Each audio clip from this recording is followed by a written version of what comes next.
జై శ్రీమన్నారాయణ. ఏమండి, మీరు, తమరు ఇలా భార్య భర్తను సంబోధిస్తుండటం సహజం.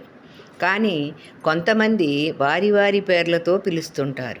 విన్నవారు అలా పిలవకూడదనుకుంటారు.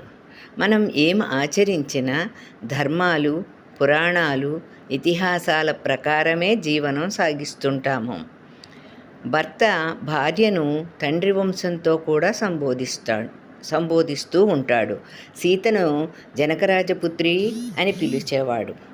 అలాగే భార్య కూడా పిలవవచ్చు. సీతాదేవి శ్రీరాముణ్ణి ఎన్నోసార్లు పేరు పెట్టి పిలిచింది. అది ఏకాంతంలోనే. భర్తను పేరు పెట్టి పిలవటం మన హిందూ సాంప్రదాయం కాదు. వినేవాళ్ళకి ఆ భర్త మీద ఉండవలసిన గౌరవం ఉండదు. అలాగే సాటి స్త్రీల్లో కూడా ఆ స్త్రీ ఒకంత పలచనే అవుతుంది. సుశీలారాయణ